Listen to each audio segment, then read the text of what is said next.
Durante siglos, millones de personas han rezado en nombre del Padre, del Hijo y del Espíritu Santo.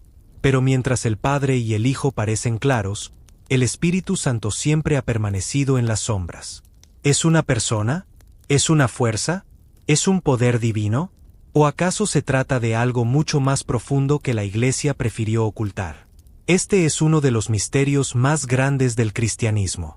En la Biblia aparece en momentos cruciales, descendiendo como una paloma en el bautismo de Jesús, soplando como un viento en Pentecostés, llenando de fuego a los primeros discípulos. Pero, ¿qué significa todo esto? ¿Qué o quién se esconde detrás de esa figura casi intangible? Algunos textos antiguos lo describen como la energía divina que da vida a todo. Otros lo presentan como la sabiduría oculta de Dios, una figura femenina llamada Sofía, borrada de la enseñanza oficial.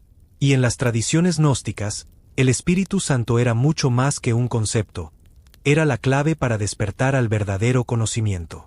Y aquí está lo más inquietante. Si el Espíritu Santo no es una persona distinta, sino una fuerza universal, entonces la historia que nos han contado sobre la Trinidad podría tambalearse.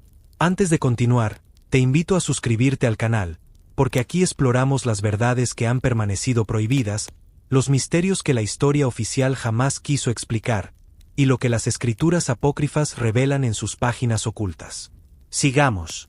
En el Antiguo Testamento, la palabra para espíritu es ruaj, que significa aliento o viento. No era una persona, sino un soplo vital, la fuerza que animaba a la creación. En el Nuevo Testamento, el término griego es pneuma, que también significa aliento, energía, espíritu. ¿Por qué, entonces, la Iglesia transformó esta idea en la de una tercera persona divina?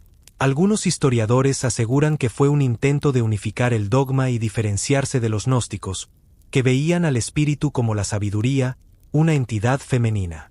Porque sí, en varias tradiciones apócrifas, el Espíritu Santo es descrito como madre, como principio creativo, como la fuerza de vida que equilibra al Padre y al Hijo. Una verdad demasiado peligrosa para los concilios que buscaban construir un cristianismo patriarcal. Imagina lo que esto significa, que durante siglos se haya ocultado que la figura del Espíritu Santo pudo haber sido femenina, y que el cristianismo original quizá reconocía en Dios no solo al Padre, sino también a la Madre. El Espíritu Santo también aparece en las visiones proféticas como fuego, viento y agua, símbolos de transformación, de movimiento, de vida. Y quizá eso nos da una pista. El Espíritu no está limitado a un dogma, no pertenece a una iglesia ni a una jerarquía. Es, en cambio, la fuerza que atraviesa todo lo existente, lo que hace latir a la creación. Y ahora piensa, si ese poder vive en nosotros, si el Espíritu no es un ente lejano, sino la energía divina que respira en cada ser humano, ¿qué papel le quedaría entonces a las instituciones que han monopolizado su interpretación? Los textos gnósticos lo decían claramente. El Espíritu es el recordatorio de nuestra chispa divina, el soplo que nos conecta con el origen. No hace falta buscarlo afuera, porque habita dentro. Esa es la revelación que fue censurada, la identidad oculta que hoy todavía provoca miedo. Si analizamos la historia, descubrimos que el Espíritu Santo no siempre fue entendido como lo conocemos hoy. En los primeros siglos del cristianismo, las comunidades tenían visiones muy distintas sobre su naturaleza. Para algunos era una fuerza invisible, para otros, la sabiduría divina, para otros, la propia presencia de Dios entre los hombres. El Evangelio de los Hebreos, un texto apócrifo del que solo quedan fragmentos, llegó a describir al Espíritu Santo como mi madre. Una frase impactante atribuida a Jesús, que nos revela cómo en ciertas tradiciones antiguas el Espíritu no era masculino, ni neutro, sino femenino. Era el rostro materno de lo divino, borrado más tarde para consolidar una teología patriarcal. Y aquí está lo que muchos no saben. En hebreo, la palabra ruaj es femenina. En griego, pneuma es neutro. Fue solo en latín, cuando la Iglesia consolidó su poder en Roma, que el espíritu se volvió masculino. Esto no fue un simple detalle lingüístico, sino una transformación que cambió por completo la manera en la que entendemos a Dios. Los gnósticos fueron más lejos. Para ellos, el Espíritu Santo era Sofía, la sabiduría divina. Una figura luminosa que había descendido al mundo material para guiar a las almas de regreso a la plenitud. Sofía no era un concepto, era una presencia viva, la parte femenina de lo divino que mantenía el equilibrio cósmico. Pero en los concilios, Sofía desapareció, y con ella, se perdió la posibilidad de imaginar a Dios como algo más que un Padre. Si volvemos a las Escrituras, vemos que el Espíritu se manifiesta con símbolos. En Pentecostés es fuego, lenguas de llama que descienden sobre los discípulos. En el bautismo de Jesús, es una paloma que se posa sobre él. En el Génesis, es el viento que sopla sobre las aguas antes de la creación. Fuego, paloma, viento, agua. 4 elementos que hablan de transformación, vida y movimiento. ¿Casualidad? O quizá los antiguos intentaban decirnos que el espíritu no podía encerrarse en una forma concreta, porque era la energía que sostiene toda la creación. Y sin embargo, en los concilios, Nicea, Constantinopla, se tomó una decisión crucial: definir al espíritu como la tercera persona de la Trinidad. Una decisión que no surgió de una revelación, sino de un debate político y teológico. Hubo quienes se opusieron, hubo quienes veían al espíritu como una fuerza impersonal, hubo quienes defendían su carácter femenino. Pero la Iglesia eligió una versión oficial, y todo lo demás fue condenado como herejía. La gran pregunta es, ¿qué se perdió en ese proceso? ¿Qué verdades quedaron enterradas bajo el peso del dogma? Algunos estudiosos creen que al convertir al espíritu en una persona divina independiente, la Iglesia lo alejó del hombre. Porque si el espíritu es una persona lejana, solo las autoridades pueden invocarlo. Pero si el espíritu es una fuerza que vive en todos, entonces cada ser humano puede acceder a lo divino directamente. Y eso, para una institución que buscaba controlar la fe, era demasiado peligroso. Lo fascinante es que muchas corrientes místicas, dentro y fuera del cristianismo, siguen hablando del espíritu como una energía que habita en nosotros. Los monjes del desierto repetían sin cesar la oración del corazón, buscando al espíritu en su interior. Los gnósticos enseñaban que cada alma llevaba una chispa divina, y que el espíritu era la llave para encenderla. Incluso en otras culturas encontramos paralelos: en la India, el prana, la energía vital; en China, el chi. Todas apuntan a la misma realidad: un aliento invisible que da vida a todo. Y aquí está lo más impactante: si aceptamos que el Espíritu Santo es esa energía vital, entonces no se trata de un dogma lejano, sino de algo que respira dentro de ti ahora mismo. Cada inspiración que tomas, cada latido de tu corazón, es un reflejo de esa presencia. Tal vez el mayor secreto del Espíritu Santo no es su definición teológica, sino su cercanía. No es un misterio oculto en los cielos, sino el susurro que te acompaña desde siempre. Con el paso de los siglos, la figura del Espíritu Santo siguió transformándose. En los primeros concilios se le definió como parte inseparable de la Trinidad, pero no todos estuvieron de acuerdo. Hubo comunidades enteras que veían esa formulación como una imposición, una forma de simplificar un misterio que no podía ser encerrado en fórmulas humanas. De hecho, la historia de la Iglesia está marcada por luchas en torno al Espíritu Santo. En el siglo IV, por ejemplo, se vivió una gran controversia. ¿Procede el Espíritu solo del Padre, o del Padre y del Hijo? Esta discusión, conocida como el filioque, dividió a Oriente y Occidente y aún hoy sigue siendo un punto de conflicto entre la Iglesia católica y la ortodoxa. Esto nos muestra algo muy claro: la identidad del Espíritu Santo no fue un dogma inmutable desde el principio, sino una construcción en disputa, moldeada por intereses políticos, teológicos y culturales. Pero más allá de los debates oficiales, existían visiones mucho más radicales. En los textos gnósticos, como el Evangelio de Felipe, el Espíritu es descrito como el poder que une lo masculino y lo femenino, el principio de plenitud. En algunos pasajes, incluso se sugiere que el Espíritu actuaba como la verdadera Madre de Jesús, una idea que cambia por completo nuestra percepción de la Trinidad. Si esto hubiera sido aceptado, la historia del cristianismo habría reconocido en Dios no solo al Padre y al Hijo, sino también a la Madre. Un equilibrio cósmico que hoy resuena con fuerza en quienes buscan una espiritualidad más completa. Lo más inquietante es que, a lo largo de la historia, cada vez que alguien intentó recuperar esta visión, fue silenciado. Las místicas medievales que hablaban del abrazo materno del espíritu fueron vigiladas por la Inquisición.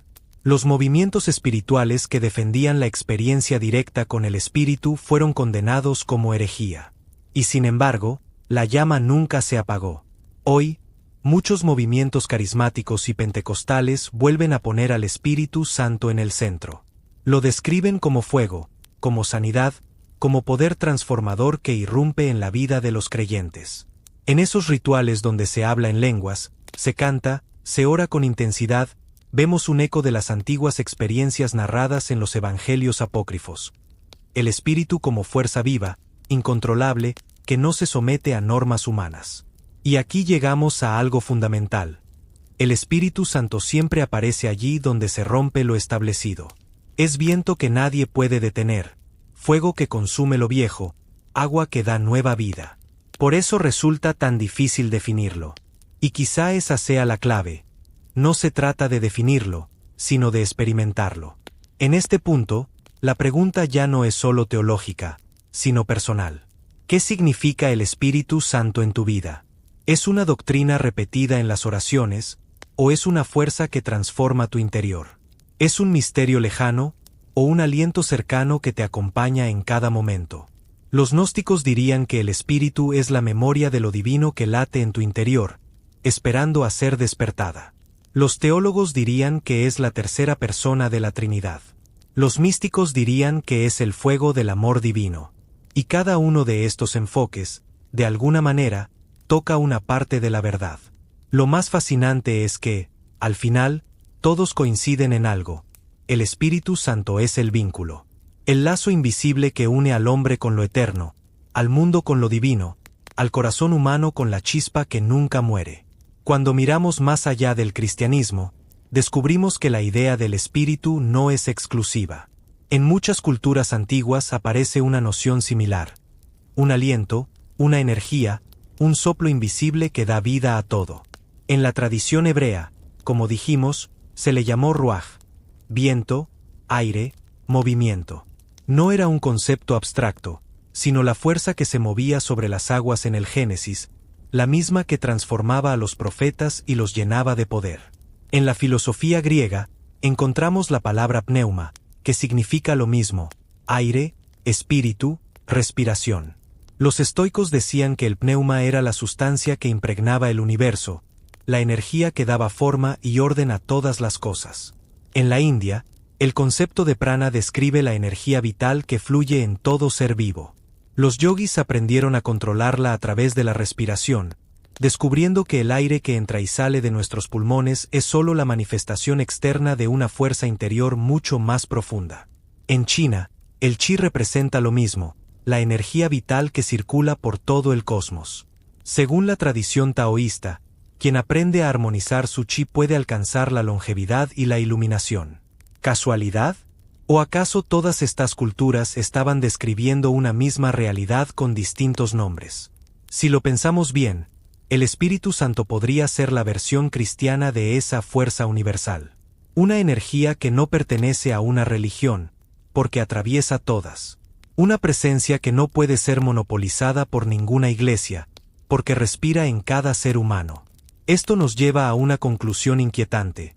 Tal vez el Espíritu Santo nunca estuvo limitado a los dogmas de la Trinidad. Tal vez fue siempre algo mucho más amplio, algo que conecta al hombre con el misterio de la existencia. Los gnósticos decían que el Espíritu era la chispa divina, la memoria del origen. Los místicos cristianos hablaban de él como fuego de amor. Los orientales lo llamaron prana o chi. Todos, en el fondo, estaban hablando de lo mismo. Un aliento invisible que sostiene la vida y guía hacia lo eterno. Si aceptamos esto, el misterio del Espíritu Santo se vuelve aún más fascinante. Porque ya no estamos hablando de una figura teológica en los cielos, sino de una realidad que palpita en tu respiración, en tu corazón, en cada movimiento de la creación. Y aquí llegamos al punto crucial. ¿Por qué, entonces, la Iglesia decidió presentar al Espíritu Santo como algo abstracto, casi inaccesible? La respuesta es incómoda. Porque un espíritu que habita en todos los hombres por igual haría innecesarias muchas jerarquías. Si el poder divino ya está en ti, ¿qué necesidad habría de intermediarios? Un espíritu tan cercano es peligroso para cualquier institución que quiera controlar la fe. Por eso, fue más fácil convertirlo en un dogma, en una definición, en una tercera persona divina que solo puede ser invocada bajo ciertas fórmulas. Pero lo que los textos apócrifos, gnósticos y místicos nos recuerdan es que el Espíritu Santo no se encierra en una doctrina. Está vivo. Se mueve. Sopla donde quiere, como dijo Jesús en el Evangelio de Juan. El viento sopla de donde quiere, y oye su sonido, mas ni sabes de dónde viene ni a dónde va. Así es todo aquel que es nacido del Espíritu. Ese viento sigue soplando hoy. No puedes verlo, pero lo sientes. No puedes atraparlo, pero te transforma. Y ahí radica el verdadero misterio. El Espíritu Santo no se explica, se experimenta. El Espíritu Santo aparece en las páginas de la Biblia como una presencia transformadora. No es estático, se mueve, irrumpe, sorprende. En Pentecostés, los discípulos estaban escondidos, temerosos, cuando de repente un estruendo llenó la casa y lenguas de fuego descendieron sobre cada uno de ellos.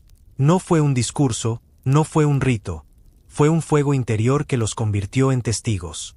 Ese relato no solo habla de un momento histórico, sino de una experiencia que trasciende los siglos. El fuego del Espíritu no es físico, sino una metáfora del despertar. Donde hay miedo, trae valentía. Donde hay ignorancia, trae claridad. Donde hay vacío, trae plenitud. Es ese poder invisible que hace que el débil se vuelva fuerte, que el perdido encuentre un camino, que el silenciado encuentre una voz. En otras ocasiones, el Espíritu es agua. Jesús habla de ríos de agua viva que brotarán de quien reciba al Espíritu. Agua que limpia, que refresca, que da vida. Una imagen universal que resuena en todas las culturas. El agua como símbolo de nacimiento y renovación. También es viento. Invisible, pero real. No lo ves, pero lo sientes en tu piel, escuchas su murmullo, percibes su fuerza. Así es el Espíritu. Nadie puede controlarlo, pero nadie puede negarlo. Sopla de donde quiere, llega a quien está dispuesto a recibirlo. Y aquí llegamos al núcleo del misterio. El Espíritu Santo no es una figura lejana, es el lenguaje con el que lo divino se comunica con nosotros. Es esa intuición que te guía en silencio, esa fuerza que te levanta cuando no puedes más, esa inspiración que llega de repente cuando creías que no había salida. Para los gnósticos, era Sofía, la sabiduría perdida que ilumina al alma. Para los místicos medievales, era la llama de amor que consumía sin destruir. Para las iglesias modernas, es poder y presencia. Para los filósofos antiguos, era el soplo vital del universo. Tantos nombres, tantas formas, y sin embargo, una sola esencia. Lo más impactante es que en los textos más antiguos se hablaba del Espíritu Santo como algo que se recibe, no como algo impuesto. Nadie puede obligarte a experimentarlo, porque no depende de rituales externos. Está en tu interior, esperando a ser despertado. Y eso lo cambia todo. Porque si el Espíritu es realmente esa chispa que habita en cada ser humano, entonces no hay diferencia entre sabio y humilde, entre clérigo y laico, entre hombre y mujer. Todos llevan dentro la misma semilla divina. Todos respiran el mismo aliento. Quizá por eso fue silenciado. Porque un mensaje así derriba las barreras del poder, rompe las jerarquías, libera al ser humano del miedo. Un espíritu universal no necesita templos de piedra. Convierte a cada corazón en templo vivo. Y aquí está la pregunta final. ¿Qué es el Espíritu Santo para ti? ¿Un dogma abstracto repetido en una fórmula litúrgica, o una presencia viva que se mueve en tu interior? ¿Lo ves como un misterio lejano, o como el susurro que desde siempre te acompaña? Tal vez el secreto no esté en buscar una definición, sino en abrirse a la experiencia. Porque el Espíritu Santo no cabe en libros ni en concilios. No pertenece a una religión ni a una institución. Es fuego, viento, agua, voz. Es madre, es padre, es sabiduría. Es lo divino respirando en ti. Y aunque lo intentaron encerrar en dogmas y palabras, sigue vivo, sigue soplando, sigue ardiendo. El verdadero misterio del Espíritu Santo no está en quien dice la Iglesia que es, sino en quien se revela para ti cuando decides escucharlo. El Espíritu Santo ha sido descrito como fuego, viento, agua, madre, sabiduría, poder y, sin embargo, ninguna definición lo agota. Cada símbolo, cada visión, es apenas un reflejo de algo que trasciende el lenguaje. Tal vez ese sea el verdadero misterio, no importa cuántos concilios intentaron explicarlo, ni cuántas doctrinas lo encadenaron. El Espíritu sigue siendo indomable. Sopla donde quiere, enciende a quien está dispuesto, se oculta de quien busca poseerlo. Y en esa incertidumbre se esconde la revelación más profunda. El Espíritu Santo no pertenece a la Iglesia, ni a un libro, ni a un tiempo. Está aquí, ahora, en cada respiración. El aliento eterno que nos recuerda que lo divino nunca estuvo lejos, porque siempre estuvo dentro de nosotros. La pregunta que queda es inevitable. ¿Y si el secreto del Espíritu no fuera entenderlo, sino dejarse transformar por él?